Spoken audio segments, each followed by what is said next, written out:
Salam Breaker, salam inovasi. Jadi ini adalah video pertama setelah saya menghilang beberapa bulan, setengah tahun ya kali ya, setengah tahun lebih. Pokoknya setelah sebelum pandemi corona lah. Tapi kita nggak akan bahas itu. Hari ini kita bahas tentang cita-cita. Ya, jadi kenapa saya cerita ini, karena beberapa bulan lalu anak saya pernah nanya ke saya, ayah kenapa nggak kerja gitu, karena dia ayahnya kan diam di rumah terus ya. Terus saya jawab bahwa ayahnya kerja di rumah, jadi agak susah juga menjelaskan ke anak bahwa pekerjaan kita di rumah selama ini. Jadi beda mungkin kalau lihat orang tua teman-temannya yang pergi ke tempat kerjanya, ke kantor atau kemana gitu ya, sementara ayahnya sendiri diam di rumah. Oke. Peneliti, researcher, kayaknya terlalu jauh untuk orang seperti saya. Jadi saya turunin tukang oprek atau opreker. Ingat kalau dulu waktu SD, waktu sekolah dasar, kita kan ke depan terus kita harus kenalin diri kita, nama gitu ya, terus nama orang tua, pekerjaan orang tua, cita-cita juga terakhir. Ada yang cita-cita jadi dokter, guru, apa segala macam, banyak lah.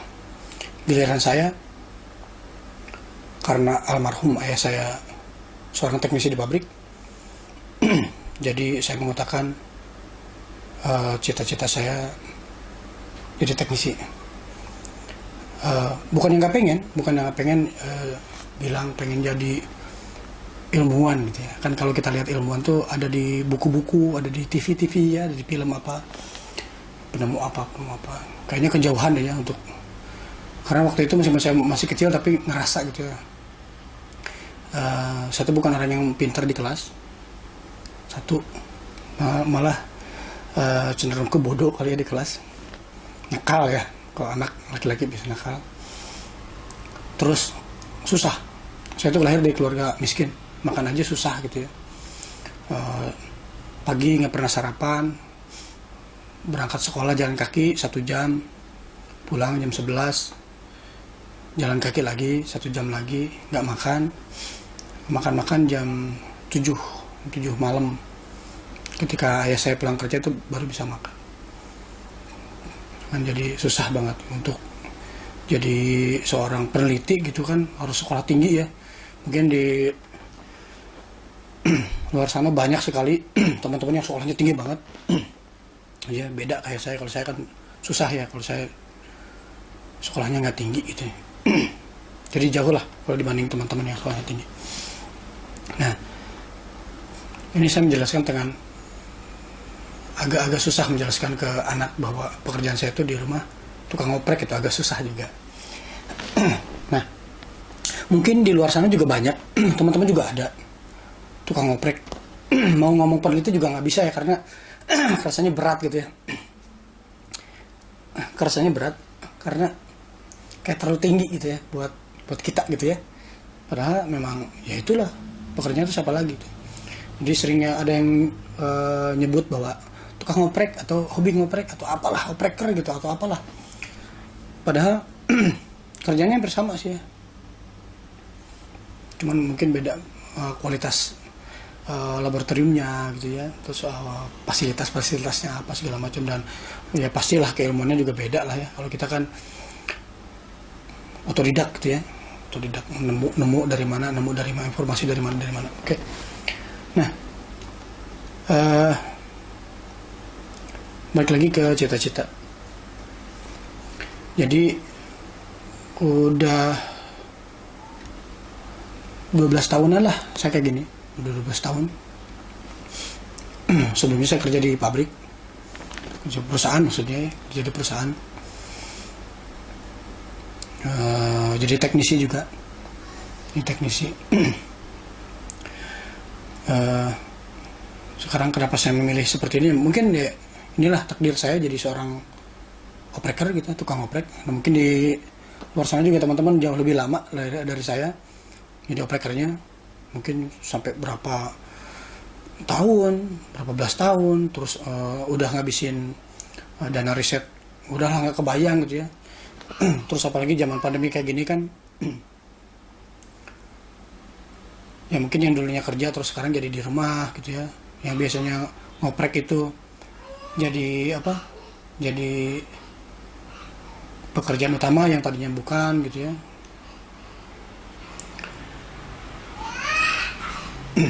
Jadi minum sayang, minum.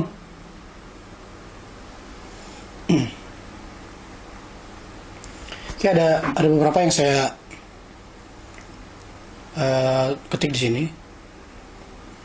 Tadi juga kode harus saya kesana, gitu ya. Tapi saya pengen upload dulu sebentar. Anak saya batuk tadi, pengen minum. Sebenarnya bisa minum sendiri, cuman mungkin manjanya kali ya. Oke, ada beberapa hal yang saya ungkapkan tentang 12 tahun saya jadi tukang oprek. Satu, ini langsung aja ya. Satu, opreker harus dekat dengan lembaga litbang. Gitu ya. Jujur ya, kalau saya dibesarkan oleh BIT, BPPT, Ristek Dikti, TBIC, sama TNI AL, di Sikbang TNI AL, untuk Labu ya. Itu yang selalu mengayomi sampai titik ini. Hebat orang tua banget. Jadi kata siapa TNI galak, ternyata yang saya lihat TNI AL litbangnya ya luar biasa. Oke. Kenapa harus dekat dengan litbang? Karena lembaga ini sangat memperhatikan inovatornya. Misalkan gini, ada suatu produk yang akan kita kembangkan, terus ternyata di situ ada beberapa parameter atau di situ perlu keahlian lain di luar keahlian kita. Misalkan keahlian kita cuma bisa listrik gitu ya, tapi di situ ternyata memang harus ada mekanik dan elektronik, ternyata kita nggak mampu. Nah, mereka itu mendatangkan apa sih namanya, narasumber untuk mengajari kita, untuk menuntun kita. Jadi kesulitan apa yang ada di situ dituntun, dibantu. Itu bagusnya. Jadi tahu sendiri ya, dari jam dulu produk saya tuh rombengan banget, dan sekarang ya maksudnya nggak bagus-bagus amat, cuman nggak rombengan kayak dulu lah gitu. Dan mereka ini, lembaga-lembaga ini terus menyupport, itu luar biasa. Oke. Yang kedua, tukang ngoprek harus dekat dengan orang hukum atau legal. Ini sangat penting. Jujur kalau saya itu telat ya, kalau saya telat. Dulu saya sempat ketemu, saya ditemuin sama litbang, sama BPPT dulu ditemuin. Cuman baru sebatas tentang perlindungan paten, belum nyampe ke tentang perjanjian kerjasama atau apa segala macamnya, belum. Nah, tapi ini perlu, karena kan yang ada di riset itu pasti bahan baku ya, pasti uang gitu, dan itu uang siapa gitu. Itu harus tertulis. Jadi itu pakai uang siapa gitu ya, risetnya. Terus kemana aja gitu kan.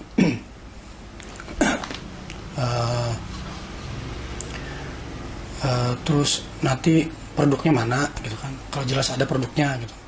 Nah, itu terus juga itu dari kita, dari mereka, dari mitra kita, dan menjaga jangan sampai misal produk kita misalkan diambil alih sama mitra kita nggak tanpa sepengetahuan kita gitu ya. Atau misalkan teknologi yang masih riset gitu ya, tapi dijadiin project gitu ya, dijadiin project dan dianggap ini bahwa teknologi matang gitu ya. Nggak taunya ketika misalkan cair lah beberapa dana dan kita nggak tahu misalkan ya. Nah itu khawatirnya kita nggak tahu dananya cair gitu. Terus nanti nyariinnya ke kita gitu kan. Padahal udah tahu ini masih riset, tapi masih aja dimasukin ke apa sih namanya? Misalkan ke suatu pekerjaan apa gitu ya, ke lelang pekerjaan apa misalnya, itu nggak boleh. Nah makanya harus dekat dengan legal untuk menjaga apa batasannya mana, ini riset, oh ini siap uji, ini siap jual gitu kan, itu harus. Setiap kerjasamanya harus tertulis dan secara legal, secara hukum. Kalau kita kan mungkin sekadar tahu tidak nggak, tapi nggak mendalami gitu ya. Tapi kalau orang legal ya pastilah tahu. Banyak orang legal yang baik, banyak banget. Banyak. Baru-baru ini saya kenal 2 orang legal baik banget, orang tua banget, bijaksana banget, wah keren, the best. Oke, balik lagi, jadi kita harus dekat orang legal biar tertata. Riset sejauh mana, layak jual atau masih skala riset, itu harus tegas. Karena yang menentukan ini siap ini masih di skala riset atau siap jual atau masih masa pengembangan, itu kita ya, bukan mitra kita itu jangan sampai jadi ujungnya jadi kemana gitu ya, dijadiin buat ngambil tender apa gitu, jangan, nggak boleh. Dan kita juga nggak boleh mengucapkan atau membuat pernyataan bahwa ini siap masa produksi massa, enggak, statusnya harus jujur gitu, harusnya ini masih tahap sekian persen gitu, ini sekian persen, kelebihan kekurangannya harus diutarain, jangan sampai nanti jadi bumerang ke kita, nggak boleh ya. Oke, ketiga, tukang oprek atau opreker harus dekat dengan perusahaan atau pemilik perusahaan gitu. Maksudnya gini, jadi dekat itu bukan ya, ini di luar sana mungkin juga ada yang punya temen yang pemilik perusahaan, yang deketin aja. Kenapa? Karena bukan mungkin ya, pasti sebuah perusahaan itu satu punya R&D ya, dan perusahaan ini dan orang ini adalah orang yang berhasil merubah suatu wacana menjadi produk atau jasa menjadi nilai jual. Wah keren, berarti udah sukses ya. Nah itu harus kita contoh tuh. Di balik karakternya gimana, galak, gimana, tegas atau gimana, nggak apa-apa. Telan aja. Laki-laki kan nggak boleh cengeng. Jadi kalau misalnya diajarin, justru kan kita kalau dulu ya, kalau sekarang kan beda. Kalau dulu kita belajar sama guru galak kan, kitanya makin apa sih? Saya dulu belajar fisika. Terus saya nggak ngerti gitu. Terus dicubit sebelah sini. Saya nggak sakit hati. Kalau sekarang kalau langsung lapor polisi. Dulu saya nggak, ya mungkin beda lah kasusnya, saya nggak akan bahas itu. Cuman, nah ini maksudnya kalau misalnya pemilik perusahaannya agak beda, agak gimana gitu, nggak apa-apa. Yang penting dapat ilmunya, gitu kan. Kalau soal sifatnya dia gimana, keras atau segala macam, nggak apa-apa. Yang penting ilmunya kita dapat, gitu kan. Nggak apa-apa, kita terima aja. Ya. Karena orang ini adalah orang berhasil. Mungkin dia berhasil gara-gara karakter dia kan. Dia bawa dengan misalkan dia agak tegas atau agak gimana gitu ya. Kalau galak sih bukan ya, karena manusia gitu ya, tegas. Dia setegas itu gitu karena memang terbentuk dari dulu, dia begitu seriusnya gitu ya membangun suatu produk gitu, sehingga jadi pabrik, sehingga jadi perusahaan dan banyak orang yang bekerja di situ. Berarti keren banget, patut jadi guru ya. Dan di dalamnya ada R&D ya. Bukannya kita mau aduan kepintaran sama R&D, udah enggak, kita cuma pengen belajar gitu, jadi kalau misalnya ada temen gitu ya, atau misalkan di luar sana ada pemilik perusahaan ya yang berbaik hati mau temenan sama tukang oprek gitu ya, siapa tahu ternyata bisa saling bantu lah, bisa kolaborasi lah gitu. mungkin ya kita juga nggak tahu ya, mungkin dari orang yang biasa-biasa mungkin ada ide yang bagus bisa jadi masukan buat perusahaan yang besar, mungkin ya, saya nggak tahu. Yang keempat dari saya, perbanyak ngopi. Perbanyak kopi. Tapi bukan ngopi sendiri ya kayak saya sekarang. Karena saya memang lagi fokus. Untuk hari ini saya fokus. Udah 3 hari lah. Udah 3 hari saya fokus. Jadi kalau ada tukang dagang lewat juga saya nggak mau denger. Nah, karena apa? Kalau misalkan kita ngopi sama teman-teman sampai jam 2, sampai jam 4 pagi, sampai jam 6, tahu-tahu udah jendela tuh udah terang gitu ya. Kadang-kadang di obrolan yang nggak karuan, yang nggak tahu kemana arahnya, ngawur kemana-mana, kadang-kadang suka dapat ide loh. Coba dipeka aja, kadang-kadang suka dapat ide. Memang nggak tiap hari, nggak, tapi kadang-kadang suka dapat idenya bagus banget. Nyeleneh, kadang-kadang kita perlu loh orang-orang yang nyeleneh, yang ngomong kemana aja. Bener loh, karena mungkin kita orang terlalu rumit ya, jadi nggak kepikiran yang sederhana gitu ya. Kalau merasa terlalu rumit gitu, mikirin yang rumit-rumit, yang jelimet gitu ya. Tapi permasalahan yang sederhana nggak kepikirin. Mungkin orang-orang yang sederhana yang mikirnya kemana aja, yang bebas gitu ya, mungkin idenya lebih bersih, ketika masuk langsung keluar, pak. Beda kayak orang yang gejelimet gitu ya, ini hal yang sederhana nggak lewat. Gitu. Jadi kadang-kadang, tapi jangan banyak kopi juga, nanti pola tidurnya nggak baik gitu ya. Kalau saya, jangan contoh gitu ya, jangan contohin kalau saya tidurnya 2 jam gitu ya sehari, kadang nggak tidur gitu ya, jangan dicontoh lah. Nah terus yang terakhir nih, biasanya operator kan lebih seneng ke alat kerja ya, ke alat ukur, apalagi kalau misalkan dapat alat ukur baru atau mesin baru ya, seneng banget gitu ya, gitu kan, seneng banget gitu ya. Terus lupa gitu ke anak gitu ya. Tadi juga kode sih saya. Setelah ini saya bareng mereka. Nah, kita keasikan sama dunia kita sendiri, gitu kan? Karena kita pikirnya kan, wah ini juga buat mereka, iya. Tapi dunia itu bukan milik kita aja. Ini juga milik mereka juga. Mereka juga butuh kita. Jadi ini buat yang sudah berkeluarga, yang sudah punya anak ya. Kalau yang belum, menikah dulu baru punya anak. Kalau yang belum, menikah dulu. Nah, kalau buat yang punya anak gitu ya, jadi jangan asik sendiri. Kita juga, ya mereka juga bukan berarti nggak butuh makan, bukan. Tapi mereka juga butuh perhatian kita lah. Mereka juga butuh dimanja, karena semangat pagi kita itu muncul dari waktu kita bercandaan sama anak-anak. Tahu kan kalau misalkan anak-anak loncat sini loncat sana gitu kan, itu kan padahal kita juga lagi pegel-pegel tapi loncat kemana gitu kan, tapi malah semangat kan. Nah terus semangat lembur kita tumbuh ketika kita ngelihat anak kita terlelap, wajahnya terlelap, kita jadi makin semangat gitu, seneng ya gitu, ngelihat anak gitu ya. Nah udah cukup sekian. Jadi saya juga udah anak saya juga udah batuk-batuk tadi, udah kode. Jadi buat opreker, semangat terus, semangat inovasi. Tadi kelima pesan saya, kalau misalkan mau nambahin silahkan nambahin. Mungkin pengalaman, kenapa cuma 5, karena memang pengalaman saya sedikit banget gitu ya. Kalau misalkan ada teman yang mau nambahin silahkan nambahin gitu ya.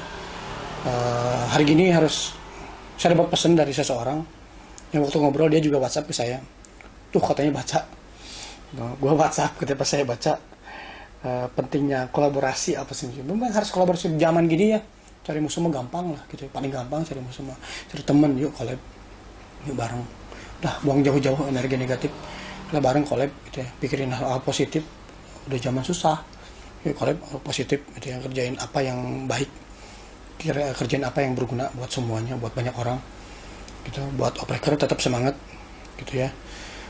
Terus inovasi. Kalau misalkan ada saran, ada kritik, silakan komen di bawah.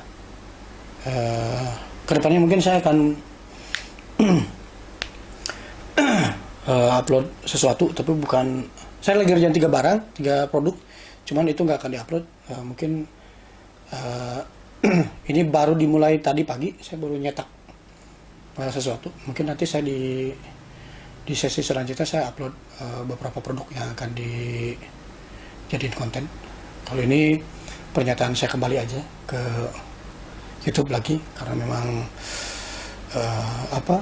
ingin meramaikan lagi gitu ya, karena saya